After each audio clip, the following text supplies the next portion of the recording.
Hello and welcome to the weekend update. Lot to talk about this week. Federal Reserve, they met this week, and market was basically hoping that Federal Reserve would indicate that they're pausing, but instead Fed Chairman Powell basically said, no, we've got one more rate hike this year. Because the inflation continues to be high, and certainly market didn't like it, and you can see that market reacted negatively. There was a big drop, so this was right after the Federal Reserve meeting. And if they do one more increases this year, maybe they do more next year. So that's basically the debate people are having, is whether or not Federal Reserve is really going to pause after one, or could there be another one. Either way, market didn't like it because the bond yields have started to move higher, and this basically means that interest rates in the market, they've also will have to move higher. For example, mortgage rates, which are around 7.5%, people are talking about 8% mortgage rates. Interest rates on credit card will have to move up. On car loans would have to move up, and then we have student loan resuming. So combination of those factors didn't sit very well with the market, and the market fell quite a bit. I think S&P 500 on the week was down around 3.5%. So coming back to our market, so this is the daily chart of S&P 500. So previously, this is the zone S&P 500 traded, and a full measured move of this is up to this level. So it has now achieved that. So this trade is essentially over. So the question is, what happens going forward? We'll come back to that in a moment, but effectively what's happening is that the decline pushed the prices below this swing low, and you can see that the daily moving averages are beginning to cross and head lower. So this is not a good sign, and you can see the price is underneath the moving averages. So in here you can see that the price was above those two moving averages. Now price is underneath the moving averages. So these moving averages are now going to act as a dynamic resistance. Now in terms of momentum indicators, you can see that RSI is well below the 50 level. So this indicates that momentum is now negative. You can see MACD has now crossed below the zero line and it's moving lower. So both the price action momentum indicators are negative. Now let's have a look at the weekly just to see what we can see.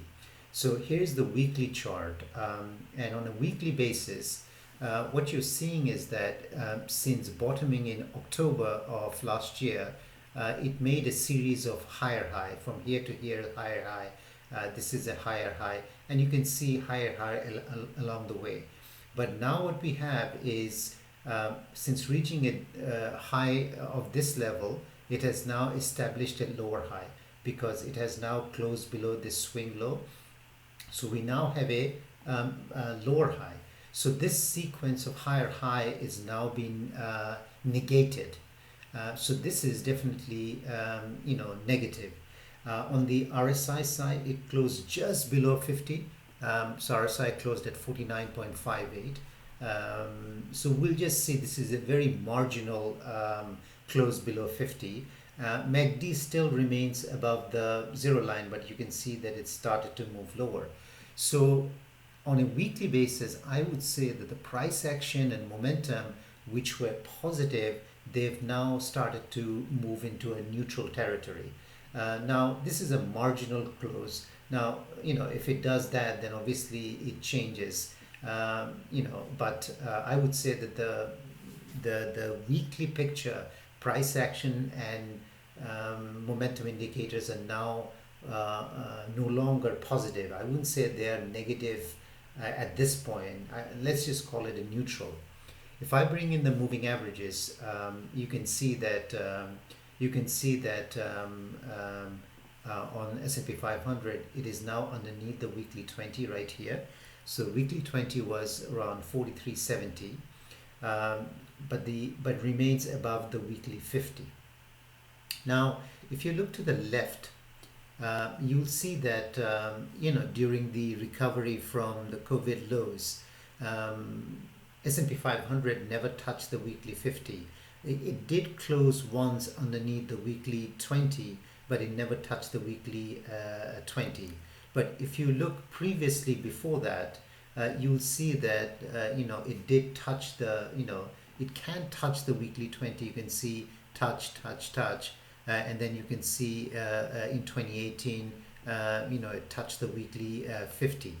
So it's entirely possible that now that it has breached the weekly 20, at some point we might see the weekly 50. So I'll come back to that, but this is a strong possibility. So on a weekly basis, as I said, both the price action and the momentum indicators are more neutral, no longer positive. I would say that they are not negative yet. It would be negative if the price were to close underneath the weekly 50, the way we saw in 2022. If that were to happen, then obviously there would be a problem. And if RSI remains underneath the 50, continues to remain under 50 and moves lower, and that would be a positive, that would be negative too. Now, coming back to the daily, then what can we expect? I would expect there to be a modest bounce, only because, if you look at the RSI, they're quite oversold. The daily RSI right now is at around 32. If you look at the 4 hour, for example, 4 hour is around 28. Around 28. If you look at 2 hours, they're below 30. So looking at the hourlies, RSI, the reading is in oversold territory. So I think odds favor some sort of a bounce. And if there is a bounce, I would say the upside is somewhere between 4380 to 4400 on S&P 500. 4380, I'm saying, is because that's where the weekly 20 is right now. So this weekly 20 is likely to act as a resistance. So this is around 4370. So the weekly 20 is around 4370. So I think between 4370 and 4400, there will be quite a bit of resistance. So if we have a bounce like this, and then I could see another leg down, and that leg can bring us to around 4240. 4240 is basically where the weekly 50 is sitting right here. This is at 4339 at the moment. So that's basically how I see things shaping out. So I don't think the downside is over, but before the downside, I would expect some kind of a shallow rebound just to release some of the oversold condition, and then next leg down to 4339. And I would say 4200 cannot be ruled out also, because you can see that there's quite a bit of support. 4200 was a big resistance previously, so I wouldn't rule out 4200 either. But 4240, which is where the weekly 20 would be one of the downside target I'm watching. Sometimes what happens is that it can undercut by a little bit, so that's why 4200 is right there. So that's why I'm saying that 4200 should also be on the table. So that's how I see it on S&P 500. And the relevant numbers for SPY would be, so if there is a rebound, I would say 438 to 439 would be the upside. So around here, 438, 439. And on the downside, I would say somewhere around 420, because the 420 is where for SPY the 50 EMA is right here. So that's the level I would be looking for. So that's SPY. Now let's look at the Nasdaq 100 and QQQ. So I'm just gonna remove this for a second. Now Nasdaq, similar to S&P 500, had traded between these two levels. So let me remove the moving averages so you can see where my levels. These are the levels that Nasdaq traded from here to here, and once it broke, the full measured move of this distance is this one. So Nasdaq has now reached this this level. So this trade is essentially is over. So again, like SPY, I think the short-term technical indicators are oversold. So I think there is an opportunity for a shallow rebound. So this rebound, I'm looking for somewhere around 15,000. And then I'm expecting another leg down. And my downside target at that time would be around 14,350. So it will be around here. So this is 14,350 is basically where I think the downside would be. Effectively, if the market rallies to, so the way I get 14,500 is, let's say the market rebounds to 15,000. So if you take if you draw a parallel channel from 14,000 and covering this low, assuming that this is the low, that's basically where I would expect it to go. So effectively, if we have a rally to the around 15,000 or maybe slightly above, then what you do is you draw a parallel channel from the top and making this low as the midpoint, then the low point of that channel would be my target, which I'm expecting it to be around 14,350. Now, obviously, if there is a deeper rally, let's say if it goes above 15,000, then obviously my downside target would have to be adjusted. Or if, let's say, instead of rallying from here, if it pulls back and then rallies, then my downside target would have to be adjusted.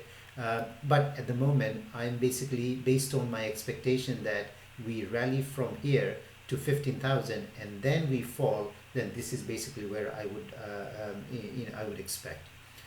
So that's basically how I see Nasdaq 100. So the relevant levels for QQQ would be, I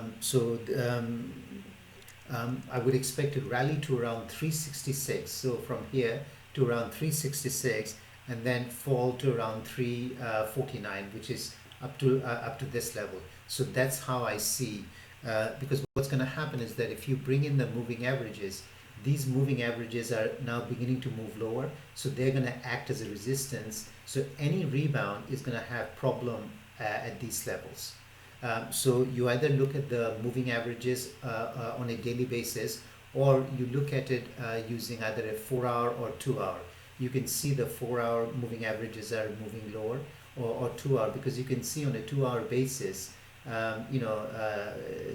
this moving average, which is the 2-hour 20, acted as a resistance. So if we do have a rally to around 366 right here, so this is where this moving average is going to come, and I think that's where it's going to falter, and that's when I would expect another leg down.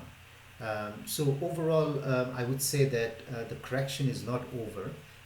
Overall, I would say that the correction is not over, but I do see some kind of a bounce and then another leg down. If we look at other markets quickly, we look at dollar. Dollar's still strong. I'm still looking at this level right here, but it is beginning to become a little bit stretched. So I would expect some kind of a pullback once it reaches that level. You can see the daily moving average is starting to widen. And if you look at it on a weekly basis, you can see that how many green weekly candles do we see? 1, 2, 3, 4, 5, 6, 7, 8, 9, 10 weekly green candles in a row. So you might think that it's getting a little bit tired. So I would watch. I wouldn't be looking to go long dollar around this level. If I look at oil, so here's oil. The oil is still quite strong, but I would start to become a little bit cautious. Now, oil set a range of this level from here to here. Now, midpoint of this range is this line in the middle. You can see that for the last 2 days, it has failed to close above this level. So if it stays underneath this level, then I could see another leg down and touch some of these moving averages. But if it closes above the midpoint of this range, which is around 90.50, so around 90.50, then I think it can go back and retest this level.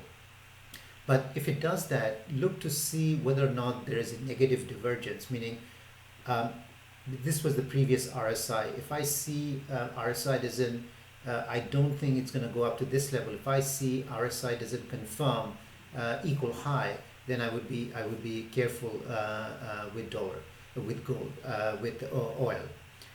So that's oil. VIX. Okay, VIX. It's been moving up because of the weakness in the market. So I would be looking to this level, which is around 19. I think it's possible that it can touch this, but if it goes above this, then it's possible. If S&P 500 falls further, I think VIX can move above 19 level. What about some of the other? So this is so on a weekly basis. Let's look at some of the other markets. So let's look at this one. This is the S&P 500 equal weight. You can see it has now broken below this previous weekly low. This is looking negative. Let's look at some of the sectors and see what the sectors, S&P 500 sectors. This is XLK. XLK is still okay. It hasn't closed below the previous swing low right here on a weekly basis. If it moves underneath this, I think this is going to put downward pressure on S&P 500 because this is the largest sector. So this is still okay from a price action point of view, but I would watch to see whether or not, and I wouldn't be surprised if this low gets taken out. If you look at healthcare, this is the second largest.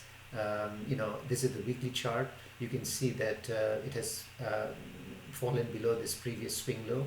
There was an uptrend, so this is looking weak. If you look at discretionary looks to me quite vulnerable, only because I think there's a concern that if interest rates continue to move higher, consumers would have less money in discretionary spending because mortgage payments are going to be higher, cost of credit card borrowing is going to be higher, cost of car loans is going to be higher. If the student loans come in, some of the money is going to go towards that, which means that people are going to have less money left for discretionary spending. And I think this is the sector which could fall further. You've got Tesla, you've got Amazon, Home Depot, all of these stocks in this sector, and they look weak to me. So I would be careful on this sector, consumer discretionary. XLF Financial still seems okay, but underneath this previous swing low means that this is also going to start to put downward pressure on S&P 500. Communication is still okay. Watch this previous swing low right here. Building materials, this is breaking down a new lower low, so this is going to put downward pressure on S&P 500. Industrials looking weak, this has been putting downward pressure on S&P 500. Staples, this is also looking weak, new swing low, this is putting downward pressure on S&P 500. This is real estate, this has also been moving lower. This is also looking quite weak to me. This has been putting downward pressure on S&P 500. Energy is so far okay, but after this big rally, you would think that maybe S&P energy sector slows down a little bit. So overall, I would say the sectors are suggesting that there could be a little bit more weakness in the overall market, because if all of these sectors pull back, and obviously that's going to put downward pressure on S&P 500. All right, I'll leave it at that. I thank you very much for watching the video. Hope to see you again in a future video.